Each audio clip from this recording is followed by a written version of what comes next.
Hello साथीहरू, तपाईँहरू सबैजनालाई नमस्कार है। आज फेरि म यो पोखरीलाई चाहिँ आज पुरै पानी यो बाल्टिनले है पुरै पानी निकालेर चाहिँ फाल्ने छु र अनि तपाईँहरूलाई यहाँको कछुवा पनि देखाउनेछु ल। हिजो चाहिँ त भिडियो कछुवा थियो, लास्टसम्म तपाईँ हेर्दै गर्नु होला। म तपाईँलाई लास्टमा कछुवा पनि देखाउनेछु ल। हेर्नु ल, म पहिला फालिसकेर देखाउँछु ल। हेर्नु साथीहरू, मैले भनेको थिएँ नि तपाईँहरूलाई म कछुवा देखाउने छु भनेर। हेर्नु, यहाँ एउटा कछुवा छ है, अनि एउटा कछुवा चाहिँ यहाँ छु। यो दुईवटा मात्रै रहेछ, तर मैला त कम्ती होइन। सम्ममा यत्रो पानी फालेर है अनि निकालेको। अझ अलिकति सफा गरेर हेर्नु। हेर्नु कस्तो घाँटी निकाले, टिनिक्क तन्काएर बोल्दैछ भनेर होला। पानी दिन्छु पक पक। ओइ आइज। यो चाहिँ कुन जातिको रहेछ यस्तो, यो थाहा पनि भएन है।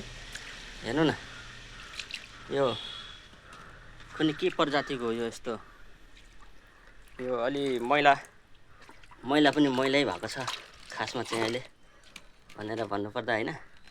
अलि यो ल्याउस्याउ यसो हटाइदिनु पर्यो होइन। यो कसालो कछुवा, हाम्रो उता नेपालतिर पाउने कछुवा अर्कै हुन्छ, यहाँ पाउने कछुवा अर्को छ। यहाँ समुद्रको भन्नु पनि यो खालको हुँदैन, यो समुद्रमा अर्कै खालको हुन्छ है। ए कहाँ गएको त? यति हिँड्दैछ त्यहाँ। त्यो साथी खोजिदिने होला त्यहाँनिर। तेरो साथी यहाँ छ है, आइज यहाँ। यहाँ छ है तेरो साथी यहाँ।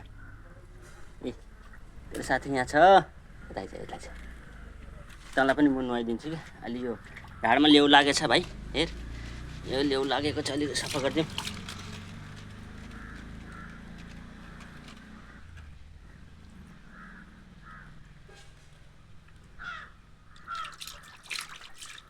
यस्तो अलि लेउ लागेको छ पुरै।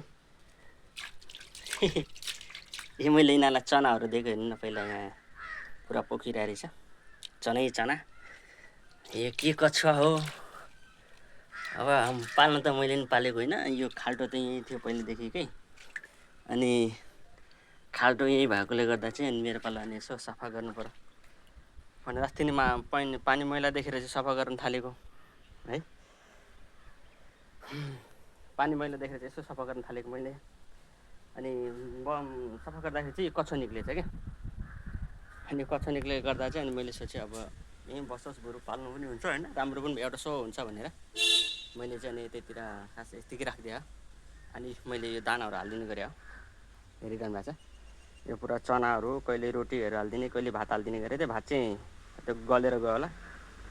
यो चाना चाहिँ रहेछ, पुरा चानाहरू रहेछ। दुईजनाले त्यहाँ राखिदिएछु कुनामा। हो यति मात्रै रहेछ, दुईवटा मात्रै। अब भोलिपर्सि पायो भने एक दुईवटा माछा पनि लिएर हालिदिनु पर्ला, 10 12 पिस। विचार चाहिँ गर्दैछु। हेर्नुहोस् यस्तो छ मैला।